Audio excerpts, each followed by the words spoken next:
Assalamualaikum warahmatullahi wabarakatuh. Jumpa lagi dengan saya Tama dalam Ada Apa Gerangan 2. Bagaimana kabar kalian?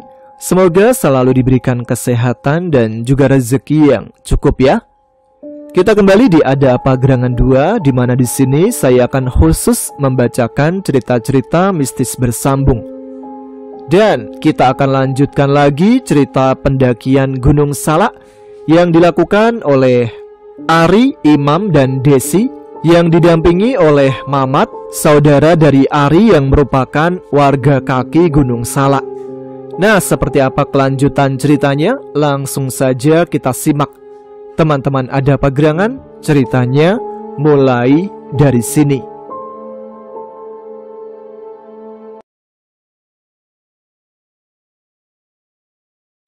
Hari yang dinanti-nantikan oleh mereka akhirnya datang juga. Di pagi hari yang terasa masih sangat dingin, kabut tebal nampak memutih membungkus lembah itu, sehingga jarak pandang pun tidak begitu jelas. Semilir angin terasa begitu lembut mengelus tubuh, namun dinginnya menusuk hingga ke tulang.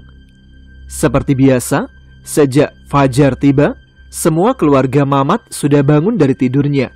Sebelum waktu subuh datang, uminya Mamat sudah nampak sibuk di dapur, dibantu oleh ibu dan kakaknya Ari, yang juga terlihat sudah bangun. Kesibukan mereka terlihat berbeda di pagi itu.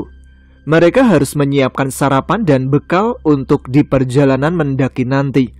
Sementara, Mamat terlihat sibuk dengan bapaknya menyiapkan beberapa sisir pisang yang akan Mamat bawa mendaki nanti. Tidak lama berselang, waktu subuh pun tiba.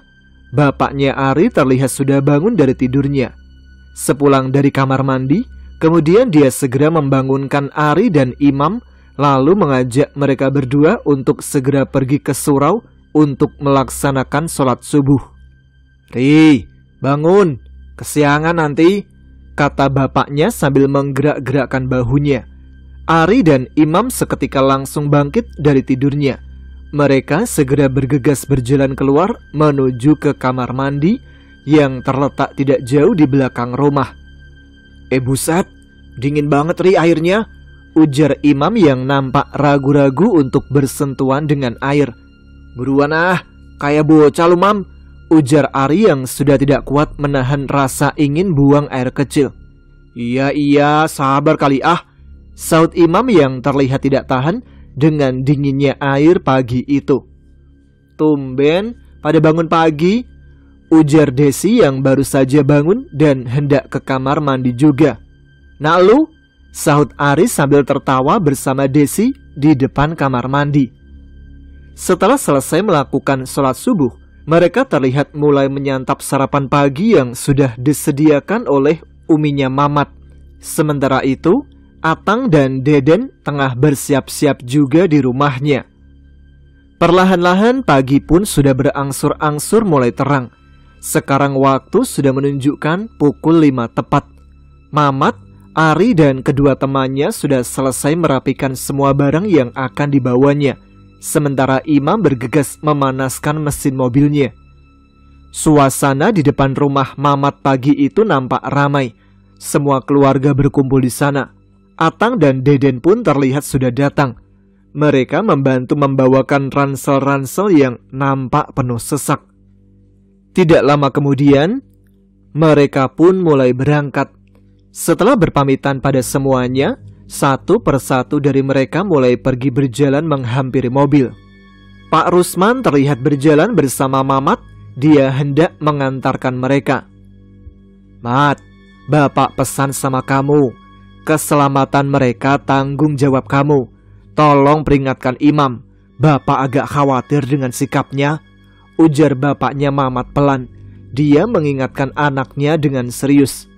"Baik Pak," sahut Mamat dengan singkat sambil menganggukkan kepalanya. "Dan kamu harus ingat juga Mat kata-kata kakekmu. Jika mengalami pertanda buruk berkali-kali, lebih baik kamu ajak mereka pulang. Jangan dilanjutkan," kata bapaknya lagi mengingatkan. "Iya Pak, Mamat berangkat dulu ya," sahut Mamat berpamitan seraya mencium tangan bapaknya. Seiring waktu yang terus berlalu, kini mereka pun sudah berada di tengah perjalanan. Beberapa saat lagi akan segera keluar dari jalan desa tersebut dan mulai menyusuri jalan utama Cidahu menuju pintu pendakian Cangkuang. Perlahan-lahan hari pun sudah mulai lebih terang. Sinar matahari mulai menerangi perjalanan mereka.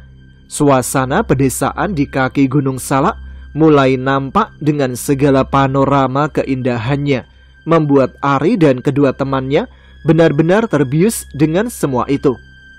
Anjir, belum apa-apa gua udah puas banget dengan view-nya. Eksotik banget, ujar Imam nampak senang.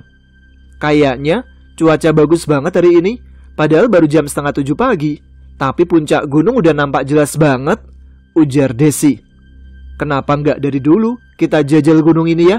Padahal lebih dekat, kata Ari yang juga terpesona dengan keindahan. Mereka terlihat heboh memperhatikan Gunung Salak yang nampak dari kejauhan. Berada di ujung hamparan hutan dan persawahan yang terbentang luas. Puncaknya terlihat begitu jelas, diterangi sinar matahari yang sangat terang di pagi yang cerah ini.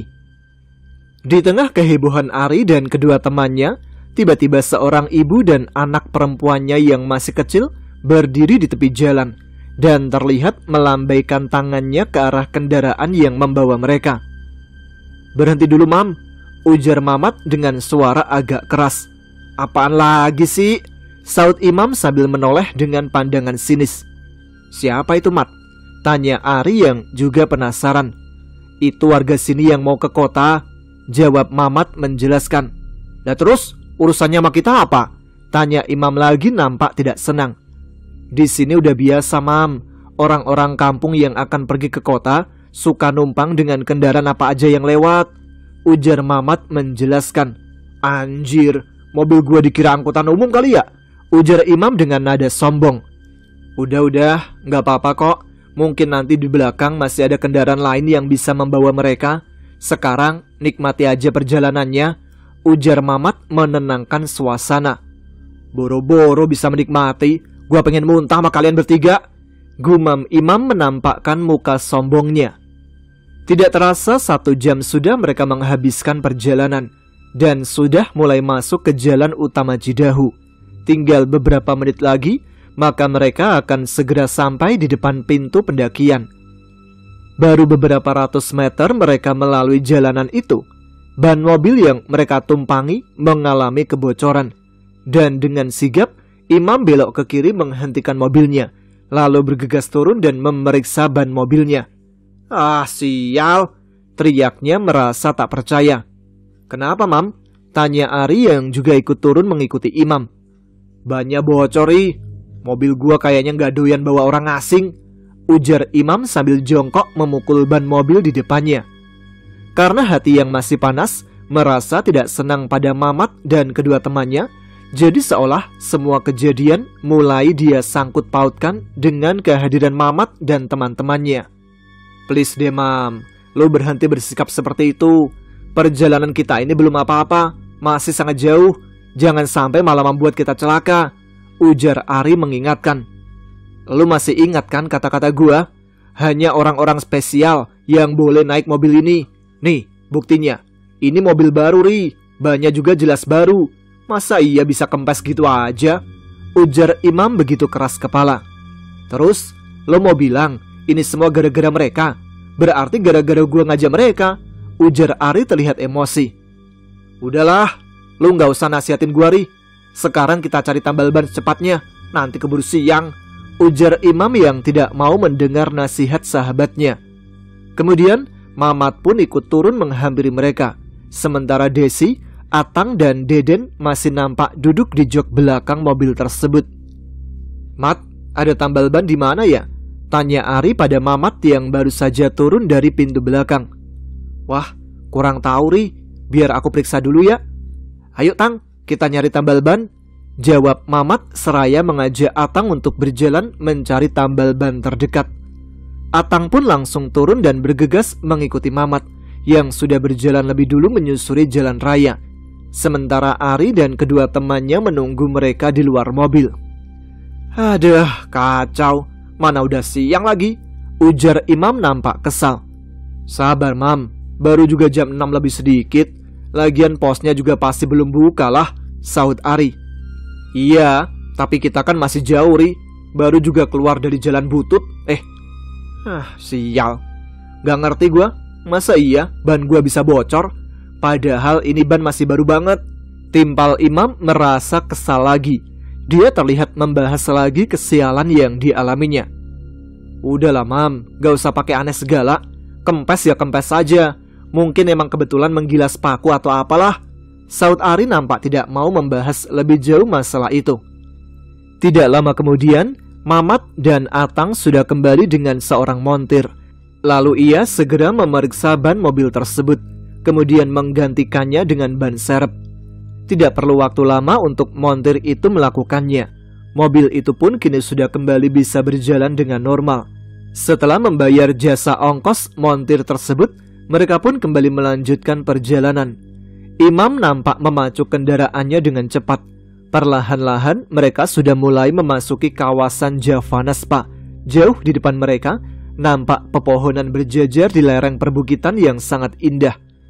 Dan beberapa menit kemudian, akhirnya mereka pun sudah sampai di pembatas jalan yang terhalang portal, tepat di depan pos pendakian. Sesampainya di sana, keceriaan nampak di wajah Ari, Desi, dan Imam karena petualangan baru yang dinantikannya akan segera dimulai. Begitu pula dengan Mamat dan kedua temannya. Mereka terlihat begitu senang. Akhirnya, mereka akan segera mendaki untuk pertama kalinya. Suasana pagi itu masih terlihat sangat sepi. Hanya beberapa orang yang terlihat sedang beraktivitas. Setelah mobil terparkir tidak jauh dari portal, mereka terlihat berhamburan keluar. Ari, Desi, dan Imam langsung bergegas menghampiri pos penjagaan. Selamat pagi Pak, sapa Ari kepada penjaga. Ya, selamat pagi juga Dek. Mau ke atas ya? Jawab penjaga itu balik bertanya. Iya Pak, kami rencana mau mendaki. Pendaftarannya di mana ya Pak? Tanya Imam. Mau ke puncak atau ke Kawah Ratu aja Dek? Tanya penjaga itu lagi. Kita mau ke puncak Pak, sahut Desi. Kalau mau ke puncak, daftarnya ke kantor Taman Nasional di sana.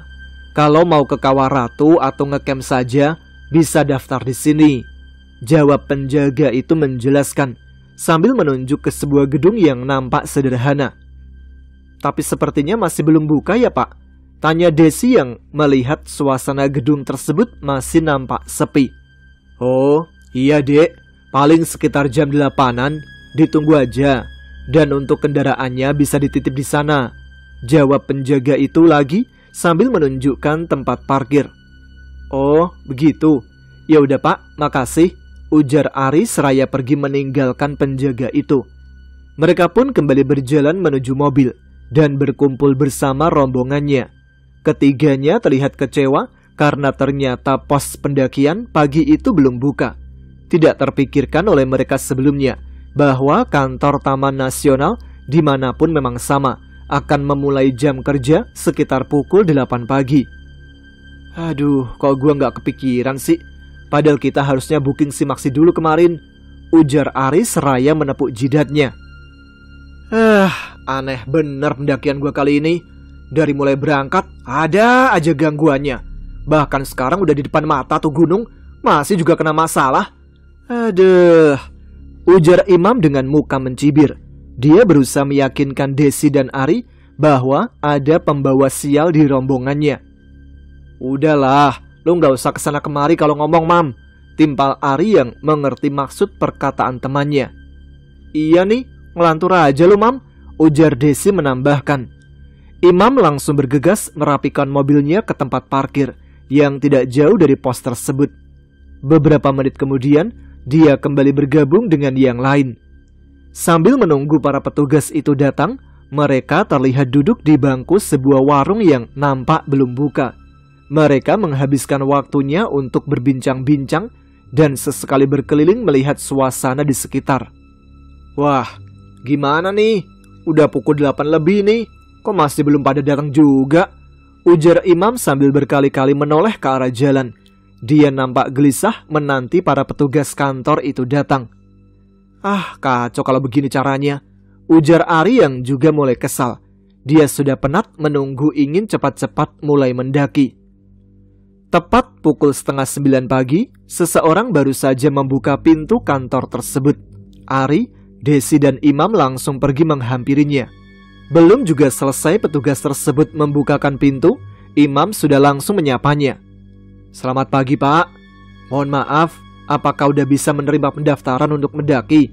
tanya Imam nampak tergesa-gesa. "Belum, Dek. Ditunggu ya sebentar, karena saya hanya penjaga saja. Jadi untuk petugas penerimaan calon pendaki, mungkin beberapa saat lagi mereka akan tiba," jawab petugas itu sambil menoleh ke arah mereka. "Oh, gitu, Pak. Ya udah, makasih ya, Pak," saut Imam dengan wajah kesal. Seketika ketiganya benar-benar merasa dibuat kecewa karena mereka belum juga mendapatkan simaksi. Sementara hari sudah semakin siang dan ini jelas harus merubah rencana pendakian yang sudah direncanakan dari awal.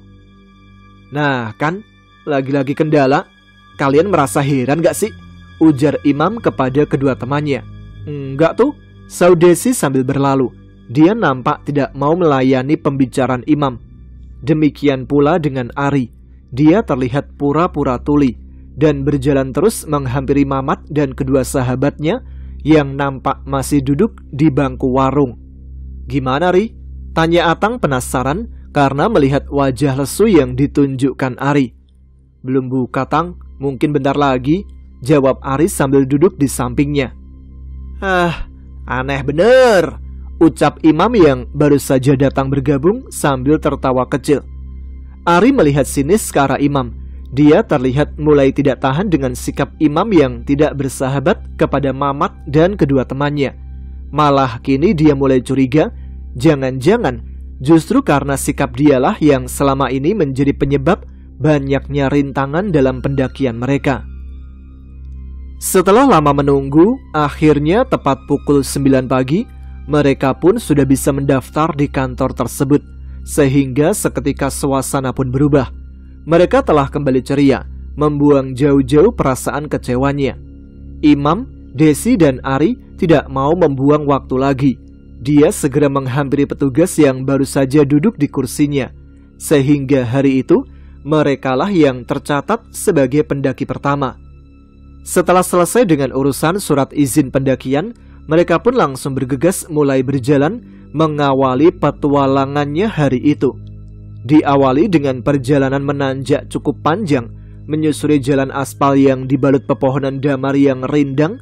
Mereka akan melewati objek wisata alam Cangkuang, di mana hampir sepanjang perjalanan mereka akan disuguhkan beberapa camping ground yang begitu menarik, sebelum akhirnya akan sampai di pintu pendakian. "Wah, mantep ya. Lain kali kita acarakan ngecamp di sini bareng teman-teman, asik kayaknya," ujar Desi nampak terpesona dengan camping ground di sana. "Iya, ini enak banget. View-nya juga cantik," saut Aris sambil berjalan memandangi tenda-tenda yang berjajar di camping ground tersebut. "Ini sampai mana sih? Kok kita malah mendaki di jalan aspal?" tanya Imam yang nampak keheranan karena sudah beberapa menit berjalan, namun sepertinya belum menemukan tanda-tanda akan mulai masuk hutan. "Kalau gua lihat tadi di kantor pendakian, rute jalur ini akan dimulai dari pos 2.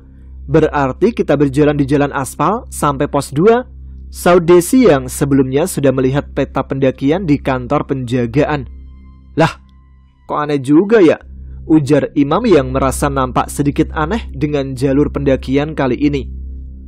Tidak terasa hari pun sudah mulai siang. Sinar matahari nampak terang menyilaukan pandangan.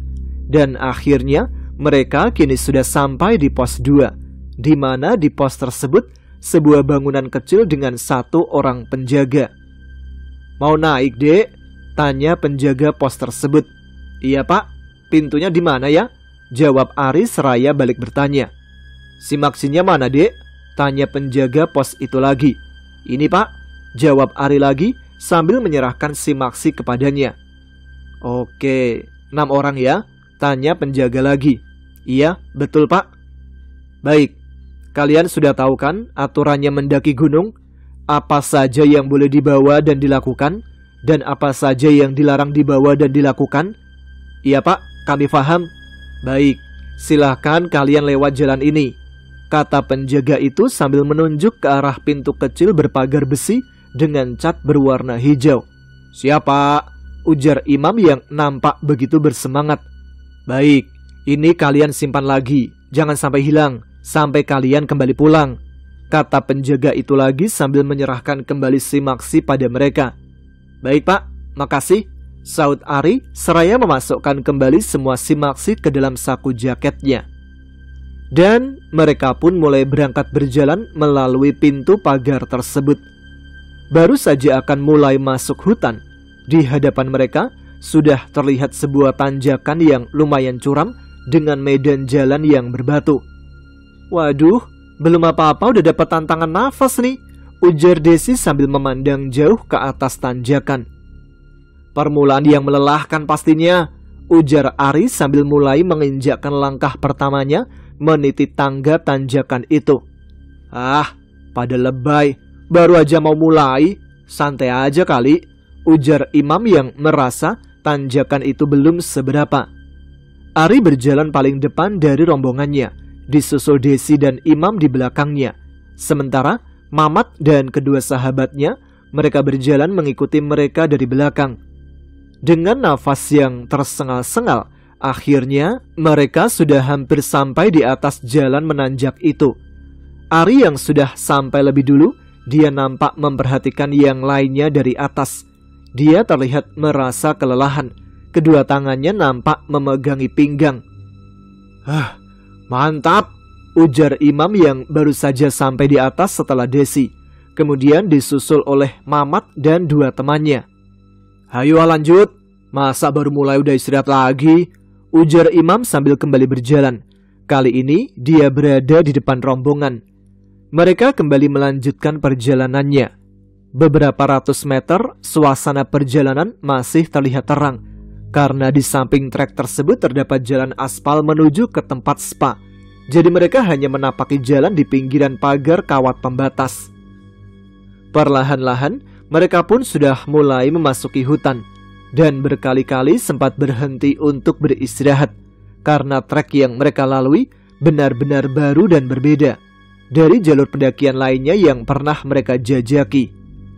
Sepanjang jalur menuju pos 3, mereka berjalan dalam trek yang lebih banyak menanjak dan curam, serta jalanan berbatu yang lembab dan sangat becek, sehingga diperlukan kehati-hatian agar tidak tersandung dan terpeleset. Untung saja banyak akar-akar pepohonan yang menjulur sepanjang jalan, sehingga pijakan kaki mereka sedikit terbantu. Gila bro, benar-benar trek yang menantang, ujar Ari sambil duduk sejenak sesampainya di pos 3. Semangat dong baru juga sampai pos 3. Ayo geber lagi, ujar imam yang nampak lebih bersemangat. Bentar lagi mam, saud Desi yang terlihat meringis kelelahan. Setelah beberapa menit beristirahat di pos 3, mereka kembali melanjutkan perjalanannya. Kali ini jalur yang akan mereka lalui lebih parah lagi. Jika kurang hati-hati, bisa terperosok ke dalam lumpur yang dalam. Setelah bersusah payah menyusuri perjalanan yang melelahkan, tepat pukul 1 siang, akhirnya mereka sudah sampai di pos 4, di mana di sana terdapat persimpangan antara Kawah Ratu dan puncak Manik 1 Gunung Salak. Ari langsung selonjoran begitu sampai di sana. Begitu pula dengan Desi dan yang lainnya. Mereka nampak kelelahan, dengan nafas yang terdengar ngos-ngosan, sementara imam masih terlihat berjalan-jalan mengitari tempat tersebut. Ini kayaknya menuju kawah itu ya? Tanya imam penasaran. Mungkin, gak tahu gua, saud Ari sambil meluruskan kedua kakinya. Iya, itu jalan menuju Kawah Ratu. Dulu sering kesini kalau libur sekolah, jawab Mamat sambil meletakkan tasnya. Kemudian dia bergegas pergi ke selokan untuk mengambil wudhu. Oh, gitu. Udah, kita istirahat makan dulu lah. Tempatnya enak di sini, ada mata air lagi, ujar imam mengusulkan. Mereka pun mulai menyiapkan makanan yang dibuatkan ibunya Mamat dari rumah dan menyantapnya bersama-sama. Perlahan-lahan, hari pun terus semakin sore. Tidak terasa, mereka sudah menghabiskan waktu setengah jam di pos 4. Langit kini sudah berubah menjadi lebih gelap. Gemuruh angin begitu terasa sangat kencang menerpa mereka. Sesekali terdengar suara guntur mengiringinya. Tidak lama kemudian, terdengar suara air hujan mulai berjatuhan menimpa dedaunan. Seketika mereka pun terlihat panik karena belum mempersiapkan tenda untuk berteduh. "Wah, gawat bro, cepetan bangun tenda," ujar Imam yang langsung berlari meraih ranselnya. Seketika, suasana pun berubah mencekam. Mereka yang awalnya begitu santai menikmati makan siang, kini terlihat sibuk mendirikan tenda, karena hujan yang secara tiba-tiba turun dengan lebat, disertai angin yang bertiup kencang. Kepanikan terlihat di wajah mereka semua, yang terus berusaha secepatnya mendirikan tenda di tengah guyuran hujan yang semakin besar. Beberapa saat kemudian, 2 tenda pun sudah berhasil mereka dirikan. Ari, Imam, dan Desi, mereka bertiga masuk ke tendanya Imam, sementara Mamat dan kedua temannya mengisi tenda Ari yang lebih besar. Perlahan-lahan mereka pun sudah merasa lebih aman di dalam tendanya masing-masing. Seiring hujan yang terus mengguyur disertai angin kencang yang membuat tenda terlihat bergetar kencang, tiba-tiba frame tenda Ari patah dan menusuk kain tenda. "Tahan atasnya, Tang!" teriak Mamat yang dengan cepat menahan frame yang patah itu, diikuti Atang dan Deden. Seketika air hujan menjalar melalui tangan mereka dan perlahan mulai membasahi pakaian ketiganya, sehingga mereka terlihat terus bergonta-ganti tangan agar pakaiannya tidak basah kuyup. "Wah, gimana ini?" teriak Deden yang terlihat panik. "Tenang Den, jangan panik," ujar Atang sambil berusaha menahan tenda agar tidak roboh. Perlahan-lahan air mulai berjatuhan membasahi alas tenda, dan seketika di dalam tenda mulai tergenang air.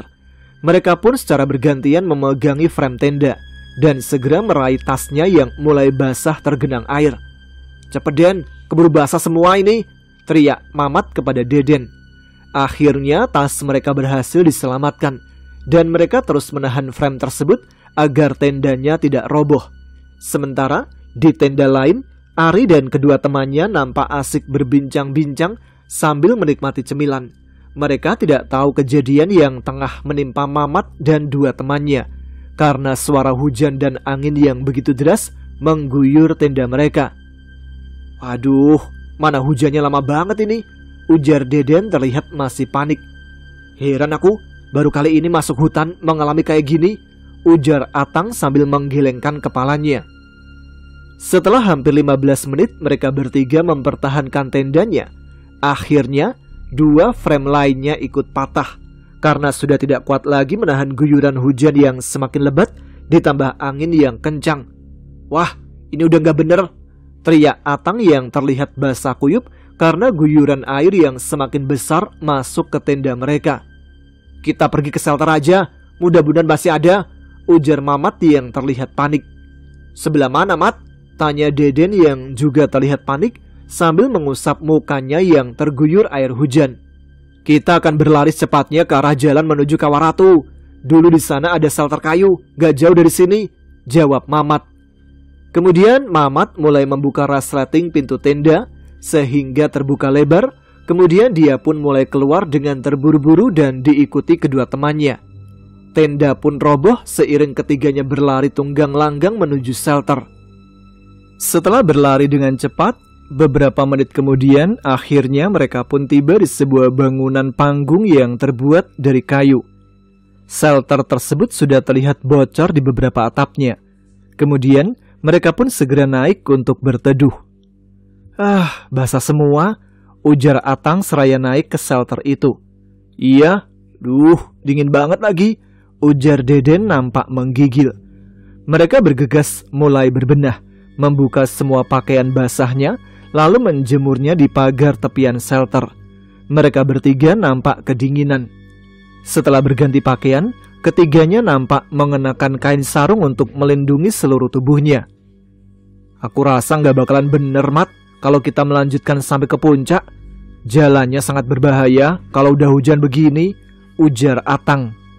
"Iya, Mat, apalagi kondisi kita udah menggigil begini," Ujar Deden menambahkan. Iya sih, tapi nanti coba aku bicara sama Ari, sahut Mamat. Aku yakin mereka setuju, Mat. Apalagi tenda yang satu udah rusak kan. Kalaupun ke puncak, mau tidur di mana kita? Ujar Atang menguatkan alasannya. Perlahan-lahan hujan pun sudah mulai semakin mengecil. Dan sekitar pukul 2 siang, akhirnya hujan pun benar-benar berhenti. Seketika suasana pun kembali tenang. Nampak matahari mulai kembali menampakkan sinarnya, menerangi hutan yang masih basah sore itu. Hujannya udah berhenti nih. Ayo kembali ke sana. Mereka pasti nyariin kita. Ujar Mamat mengajak kedua temannya. Iya, Mat. Kamu langsung ngomong aja ya, nanti sama si Ari. Lebih baik kita pulang aja, sahut Atang. Mamat dan kedua temannya langsung kembali berbenah. Mereka membereskan semua pakaian basah ke dalam kantong plastik, dan mereka pun bergegas berjalan untuk kembali ke perkemahan. Namun, mereka tidak melepaskan sarungnya yang masih melekat membungkus kepala dan tubuh mereka. Alhamdulillah, akhirnya berhenti juga, ujar Ari seraya membuka resleting tendanya. Dia terkejut ketika melihat tenda yang ditempati Mamat dan kedua temannya telah ambruk rata dengan tanah. Dan di sana pun tidak nampak ada tanda-tanda keberadaan mereka. Astagfirullah, kemana mereka bertiga? Ujar Ari dengan suara keras sambil keluar dari tendanya. Kenapa, Ri? Tanya Desi penasaran. Dia dengan cepat melongok ke pintu tenda. Loh, kok bisa sih? Ujar Desi yang buru-buru menyusul Ari. Ada apa sih kalian? Heboh banget, ujar Imam yang bangkit dari pembaringannya. Imam pun terkejut dengan apa yang baru saja dilihatnya. Dia segera keluar menghampiri kedua temannya yang tengah memeriksa tenda. Kemana mereka? Ujar Ari nampak kebingungan. Mungkin mereka cari tempat berteduri, sahut Desi. Kenapa tidak ikut ke tenda kita aja? Aduh, berabe ini urusannya, ujar Ari lagi. Udah jelas-jelas bikin sial mereka. Bodoh amat lah, paling hilang, ujar Imam yang nampak tidak terlalu peduli. Gak boleh gitu lu, Mam, kata Dewi menimpali. Habisnya pada sok tahu sih, merasa udah sering keluar masuk hutan. Ya inilah buktinya, para jagoan itu. Dikira mendaki itu sama dengan berburu apa? Ujar Imam lagi seolah senang dengan apa yang menimpa Mamat dan kedua temannya. Kemudian Ari mulai berteriak memanggil Mamat dan kedua temannya. Begitu pula dengan Desi yang nampak mengkhawatirkan keadaan mereka. Tetapi berkali-kali mereka melakukannya, tidak juga mendapatkan jawaban. Udahlah, nanti juga mereka kembali, paling cuma berteduh. Lagian kalau mereka lapar, apa yang bisa dimakan? Semua perbekalan kan di sini, ujar Imam yang terlihat tenang-tenang saja. Tenda lu udah gak bisa dipakai kayaknya, Ri, kata Desi sambil memeriksa kondisi tenda. Iya kayaknya, udah pada sobek di atasnya. Udahlah, buang aja. Gak bisa gitu dong, ini namanya nyampah, Ri, timpal Desi tak setuju. Oh iya, nanti gua bawa turun deh. Beberapa saat kemudian, Mamat dan kedua temannya sudah nampak kembali. Mereka terlihat berjalan beriringan dan nampak masih merasa kedinginan dengan tubuhnya yang terbungkus kain sarung. Lah, Imam tertawa terbahak-bahak melihat kedatangan mereka dengan model pakaian yang aneh. Ampun dah, ada-ada aja kelakuan mereka, ujar Imam lagi sambil terus tertawa. Kalian kenapa, Mat? Aduh, tanya Ari yang juga tertawa melihat mereka. Demikian juga dengan Desi, dia nampak menahan tawanya. Hehe, tendanya roboh, Ri, sahut Mamat sambil tertawa menghampirinya. Iya, gua tahu. Terus kenapa nggak masuk tenda ini? Malah pada kabur. Terus barusan berteduh di mana kalian? Tanya Ari lagi. Hehe, di shelter, Ri, sahut Atang yang juga tertawa melihat kelakuannya sendiri dan kedua temannya. Aneh-aneh aja kalian. Ya udah, sekarang cepat berbenah. Kita harus segera melanjutkan perjalanan.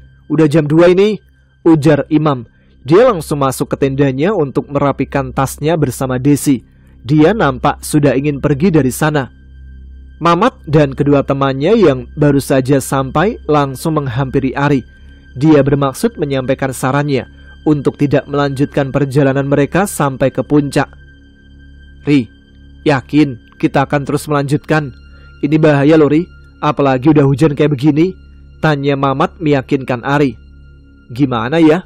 Sebentar, kata Ari seraya berjalan menghampiri Imam dan Desi yang sedang berbenah. Mam, si Mamat bilang kalau udah hujan gini bahaya kalau dilanjutkan sampai ke puncak. Gimana ini? Tanya Ari meminta pendapat kedua temannya. Ah, macem-macem aja sih, saut Imam terlihat kesal. Dia langsung keluar dan berjalan cepat menghampiri Mamat dan teman-temannya. Kenapa kalian? Kalau nggak sanggup, silakan aja pulang. Pantang buat gua mendaki nggak sampai puncak. Ngerti kalian? Bentak Imam dengan suara keras. Lu biasa aja lah. Lagian kita cuma mengingatkan aja. Kalau emang mau terus, ya silakan. Nggak usah marah-marah gitu. Timpal Atang terlihat emosi. Dia tidak terima Mamat dibentak-bentak oleh Imam. Ya gini nih, nggak tahu diri banget lu jadi orang. Makanya kalau nggak mampu nggak usah sok-sokan mau naik gunung. Di sawah aja udah, di sana lebih aman, lebih nyaman. Udah nggak punya modal, nggak punya alat, nggak punya malu lagi. Ujar Imam malah semakin memantik pertengkaran. Lu, balas Atang yang langsung dipotong Ari. Udah, malah bertengkar gini sih. Ya udah, sekarang tinggal tentuin aja siapa yang mau lanjut dan siapa yang mau balik. Ujar Ari melerai mereka. Biarin aja Deri, gak usah lu denger. Lagian mereka tahu apa sih? Heran gua, rese banget acara kita kali ini. Sahut Imam yang kembali pergi untuk berbenah. Dia nampak tak peduli dengan perkataan Mamat dan kawan-kawannya. Ari dan Desi nampak saling menatap dan mengerutkan keningnya masing-masing. Mereka berdua sama sekali tak menyangka dengan sifat asli Imam. Ternyata dia sebegitunya. Sekarang gimana Ri? Tanya Atang.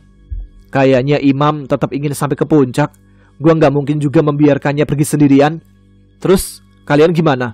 Jawab Ari balik bertanya. Nggak salah tebakan gua. Ya udahlah, kalau mau lanjut silakan. Jujur aja, gua mendingan turun lagi Mat. Ujar Atang yang sudah tidak mau lagi melanjutkan perjalanan. Aduh, gimana ya? Kamu gimana Den? Tanya Mamat pada Deden. Sama Sep, mending balik lagi aja yuk. Lagian kan tendanya juga udah rusak Mat. Sahut Deden mengajak Mamat untuk kembali. Ya udah, kalau kalian mau kembali gak apa-apa. Gue juga sebenarnya pengen balik karena kondisi cuacanya begini. Tapi bingung juga, masa gue biarkan Imam sendirian? Kalau ada apa-apa gimana? Ujar Ari memberikan alasan. Ya udah Ri, lu harus hati-hati ya. Gue tahu betul kondisi hutan di gunung ini kalau udah hujan. Sahut Atang memperingatkan. Kemudian Ari pun segera pergi untuk berbenah, membantu Imam dan Desi yang tengah membereskan tenda. Sementara Mamat dan kedua temannya nampak masih berbincang-bincang. Mat, kita balik sekarang aja yuk, mumpung masih siang. Ajak Deden yang nampak ingin segera meninggalkan hutan. Aduh, aku jadi bingung. Khawatir terjadi apa-apa sama mereka. Bapakku berpesan kemarin, keselamatan mereka menjadi tanggung jawabku. Apalagi Ari kan saudaraku. Ujar Mamat nampak kebingungan. Iya sih Mat. Ya udahlah, kamu ikut aja bareng mereka. Aku sama Deden kembali ke pos saja, menunggu kalian pulang besok. Lagian kalaupun kita ikut, mau tidur di mana? Tendanya cuma muat buat 4 orang aja kan? Ujar Atang nampak mengerti dengan posisi sahabatnya. Pada akhirnya Atang dan Deden pun kembali ke pos pendakian. Mereka akan bermalam di sana untuk menunggu kepulangan Mamat dan rombongannya. Sementara Mamat dengan terpaksa harus mengantar Ari dan teman-temannya sampai ke puncak gunung. Oke Tang, Den, kalian hati-hati ya di jalan. Ujar Mamat pada mereka. Tenang aja Mat, justru aku mengkhawatirkan kamu dan mereka. Aku yakin kamu pasti hafal betul resikonya. Apalagi hujan barusan besar banget, ditambah angin kencang lagi. Mudah-mudahan aja nggak ada pohon yang tumbang dan tanah yang longsor. Ujar Atang seolah memberikan peringatan pada temannya. Iya aku tahu Tang, tapi lebih beresiko lagi kalau aku tidak menemani mereka. Ya udah, aku berangkat ya. Ujar Mamat seraya berpamitan. Dia nampak berjalan dengan cepat mengejar Ari dan kawan-kawannya yang sudah lebih dulu berangkat. Kini rombongan pendakian itu hanya tinggal tersisa 4 orang. Mereka pun sudah memulai kembali perjalanan pada pukul 2:30 sore itu, di mana kondisi hutan sudah nampak gelap. Di tengah perjalanan mereka menuju puncak, sempat mengalami beberapa kali kendala yang menghambat perjalanan mereka, karena jalur pendakian semakin terjal dan lebih menanjak lagi. Bahkan terdapat juga beberapa medan jalan yang harus mereka naiki dengan menggunakan seutas tali. Setelah berjalan kurang lebih 2 jam dan melewati beberapa shelter, kini saatnya mereka harus melewati jalur yang paling ekstrim. Meskipun jalurnya tidak panjang, tetapi ini benar-benar ruas jalan yang membuat siapapun akan ngeri melewatinya. Jalur tersebut merupakan akar pepohonan yang terbungkus tanah yang sangat licin, dan akar-akar itu akan sedikit mengayun jika diinjak. Sementara di sebelah kanannya merupakan jurang yang dipenuhi pepohonan, dan di sebelah kirinya jurang terbuka yang sangat dalam dan curam, sehingga mereka harus merangkak untuk menghindari tergelincir jatuh ke jurang. Buset, gimana nih bro? Ini akar pohon loh, gerak-gerak lagi, kata Imam yang perlahan-lahan mulai melintasi jalur ini. Kemudian Ari mengikutinya dari belakang. Ekstrim banget ini, hati-hati, ujar Ari pada Desi yang menunggu antrian untuk berjalan di belakang Ari. Melihat kedua temannya nampak kesulitan melewati jalur tersebut, Desi mulai terlihat ketakutan. Bahkan dia sudah membayangkan hal yang tidak-tidak. Sementara Mamat masih berjalan sekitar 30 meter di belakang mereka. Perlahan-lahan mereka merayap bagaikan semut, merangkak di atas akar-akar itu dengan sangat hati-hati. Jika salah bergerak sedikit saja, mereka bisa terperosok jatuh ke dalam jurang. Perjalanan mereka benar-benar sangat mendebarkan. Bahkan Imam yang sok jagoan itu pun dibuat ciut nyalinya seketika. Imam, Ari dan Desi kini tengah berusaha melewati jalur itu dengan sangat hati-hati. Imam yang berjalan lebih dulu terlihat sudah hampir sampai di ujung, sementara Ari dan Desi masih fokus berusaha dengan sangat hati-hati. Beberapa saat kemudian, kaki sebelah kiri Desi terpeleset, tubuhnya terpelanting jatuh ke bawah dan menabrak semak-semak. Dia terlihat berayun-ayun dengan bertahan pada tangan kanannya yang masih berpegangan kuat pada akar-akar yang tadi dia lintasi, tepat berada di atas kepalanya. Desi pun berteriak minta tolong ketakutan. "Tahan Des, jangan sampai lepas tangannya," teriak Ari terlihat cemas menyaksikan Desi yang bergelantungan.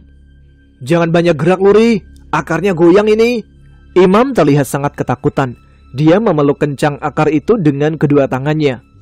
"Tali Ri, tangan gue udah gak tahan ini," teriak Desi meminta tali pada Ari. "Susah Des, di dalam tas, gue gak bisa ngambil," sahut Ari yang tidak mungkin membuka tasnya dalam kondisi seperti itu. "Ya Allah, gimana ini?" gumam Desi. Dia berusaha bertahan menahan berat tubuhnya dengan kedua tangannya bergelantung di akar tersebut. "Ri, tolongin gua please, gua udah gak kuat lagi, peganganku licin," teriak Desi lagi dengan wajah memelas. Imam dan Ari merasa khawatir dengan Desi, tetapi mereka tidak bisa berbuat apa-apa. Malah mereka sendiri sepertinya sangat ketakutan karena akar yang mereka lintasi bergoncang keras. Hari pun sudah semakin sore. Sekarang waktu sudah hampir maghrib. Hutan pun sudah nampak lebih gelap, sehingga mereka tidak dapat melihat dengan jelas. Sesekali mereka berdua nampak menoleh ke segala arah, berharap mendapat pijakan kaki untuk bertahan. Tetapi jarak akar tersebut tidak bisa dijangkau oleh kakinya. Dan mereka pun baru sadar setelah memperhatikan area itu bahwa ternyata ruas jalan yang mereka lalui baru saja longsor. "Wah, gawat ini Mam, ini tebing baru aja longsor. Kok kita tadi nggak sadar ya?" ujar Ari sambil melihat ke arah bawah tebing yang dalam. Di sana nampak gumpalan tanah merah seolah belum lama terburai. "Kok bisa sih Ri? Tadi kan jelas kita lihat jalannya nggak apa-apa," sahut Imam yang juga melihat ke arah bawah. Sebenarnya jalan itu memang sudah longsor secara perlahan sejak waktu hujan tadi siang. Namun karena jalan yang mereka lalui itu berupa akar yang begitu banyak, sehingga mereka tidak sadar jika di bawahnya longsor terus membesar secara perlahan. dan mereka pun seolah melintasi jembatan akar yang menggantung tanpa penyangga. "Bertahan, Des. Nunggu Mamat datang, dia masih di bawah," ujar Ari yang gregetan ingin menolong temannya itu. "Iya, Des, bertahan dulu. Ini si Mamat kemana sih? Lama bener jalannya," ujar Imam yang marah-marah karena Mamat belum juga tiba di sana. Di tengah suasana yang mencekam, ketiganya nampak tak bisa berbuat apa-apa. Jika salah satu dari mereka bergerak, bisa saja malah memperparah keadaan. "Tahan, jangan bergerak," teriak Mamat yang baru saja nongol dari bawah. "Cepetan, Mat, bahaya ini. Kamu kemana aja sih? Lambat banget," teriak Imam yang juga sudah nampak ketakutan. Dia masih memeluk akar itu dengan erat.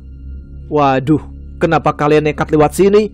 Bahaya," ujar Mamat terlihat panik. Mamat memaksa berlari dengan sisa tenaganya yang terkuras habis setelah menaiki jalan yang menanjak dan licin. Dia mendengar teriakan Desi yang kencang, dan ternyata Desi tengah bersusah payah berusaha menahan pegangannya agar tidak jatuh ke jurang yang dalam. Wajahnya terlihat sangat pucat karena rasa takut yang begitu besar. Mamat segera menaruh tasnya dengan cepat dan mengeluarkan seutas tali dari dalamnya. Kemudian dia perlahan-lahan bergelayut di akar itu untuk menolong Desi dengan sangat hati-hati. "Woi, pelan-pelan dong, gerak-gerak ini akarnya," teriak Imam lagi. "Lu kenapa sih, Mam? Desi lagi butuh pertolongan cepatnya. Tangannya udah kecapean dari tadi. Lu kan masih bisa pegangan, Mam. Tenang aja, jangan panik begitu. Kayak banci banget sih," ujar Ari memarahinya. "Iya, tapi pelan-pelan dong, gue juga takut ini," sahut Imam tak mau kalah. Mamat nampak tidak menggubris Ari dan Imam yang saling beradu argumen. Dia tetap fokus pada usaha penyelamatan Desi yang nyawanya sedang terancam. Perlahan-lahan, Mamat merangkak di akar itu untuk menghampiri Desi yang nampak sudah hampir kehabisan tenaga. "Sabar, Des, tenang, jangan panik," ujar Mamat yang melihat Desi meringis dengan wajah nampak pucat. Beberapa saat kemudian, Mamat pun sudah berada tepat di atas kepala Desi. Dia dengan cepat mengikatkan tali pada akar itu, kemudian mencoba meraih ikat pinggang Desi dan mengikatkan talinya. Setelah dirasa posisi Desi sudah sedikit lebih aman, Mamat mulai bergegas dengan cepat, segera berusaha untuk melepaskan tas carrier dari punggung Desi dengan sangat hati-hati. Kedua kakinya membelit akar itu dengan kuat, sementara kedua tangannya sibuk meraih tas tersebut. Setelah berhasil mengambil ransel yang dikenakan Desi, Mamat segera kembali ke tepi dan menaruhnya, sementara Desi berusaha sejengkal demi sejengkal bergeser ke tepi dengan kedua tangan yang bergelayut di akar itu. Beberapa menit kemudian, Desi pun berhasil sampai kembali ke tepi. Dia pun terlihat sangat lega. Sementara itu, Imam dan Ari masih berusaha menyelesaikan langkahnya untuk sampai ke tepi. Mereka melanjutkan perjalanannya dengan merangkak lebih hati-hati. Kemudian, Mamat berusaha membuat jalan baru melalui tebing sebelah kanan, agar tidak terlalu mepet dengan jurang terbuka yang curam. Ari dan Imam akhirnya sudah sampai di ujung lintasan yang tepat berada di shelter terakhir sebelum menuju puncak. Mereka beristirahat sejenak untuk mengumpulkan tenaga.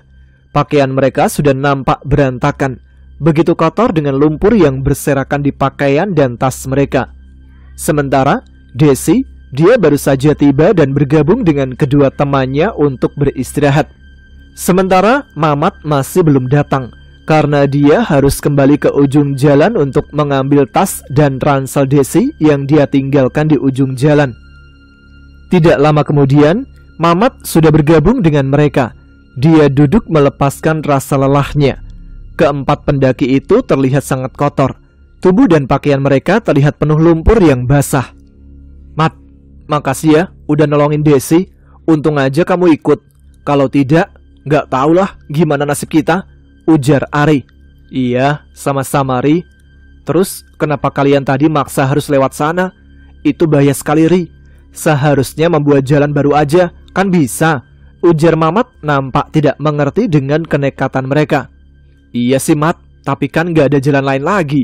Lagian tadi gak terlalu mengayun gitu, Mat, jalanannya," ujar Ari memberikan alasan.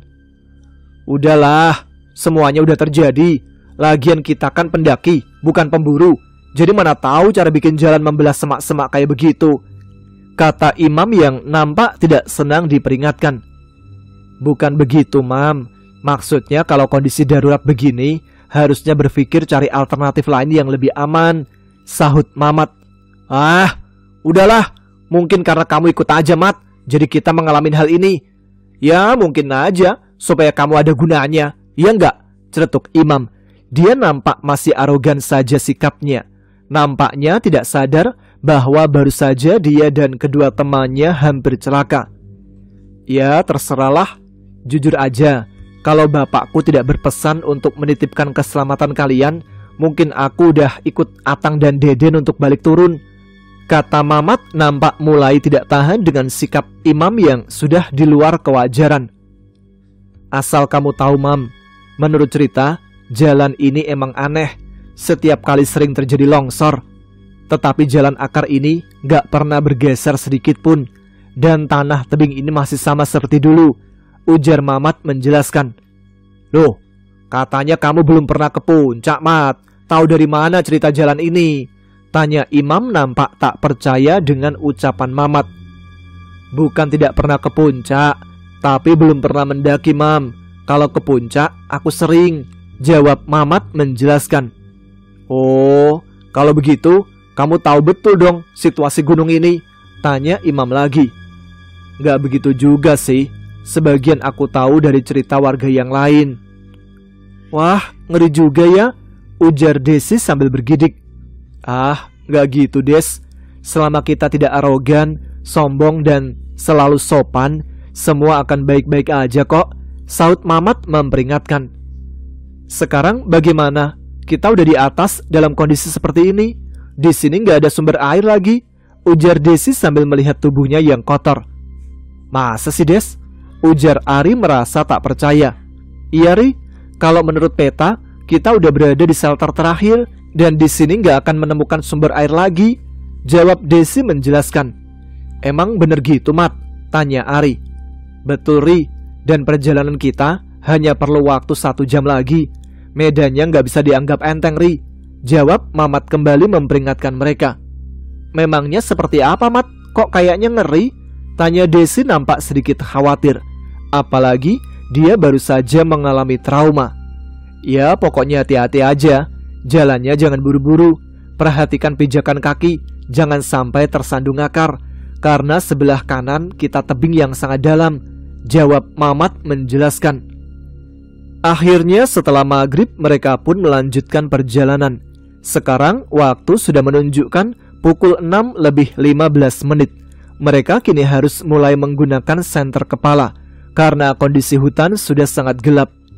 Mama tidak menceritakan semua kengerian ruas jalan itu pada mereka karena dia khawatir itu akan membuat mereka merasa panik sehingga tidak konsentrasi pada langkahnya.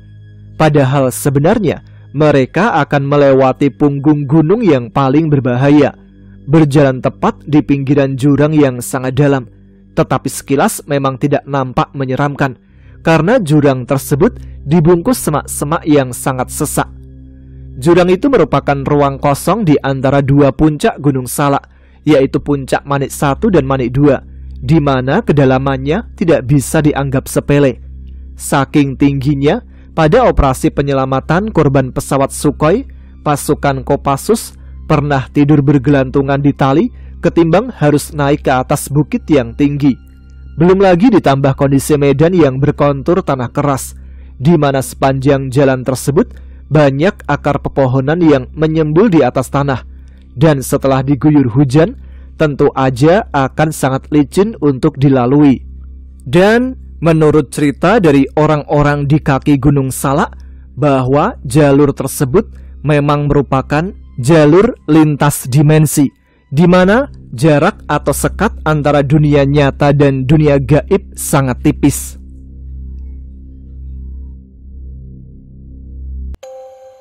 Baiklah, sampai di sini dulu cerita pendakian ke Gunung Salak yang akan dilakukan oleh Ari, saudara, serta teman-temannya.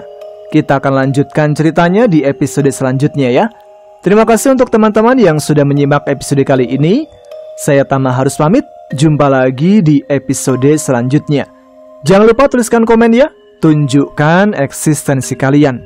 Tetap semangat, jaga kesehatan. Wassalamualaikum warahmatullahi wabarakatuh.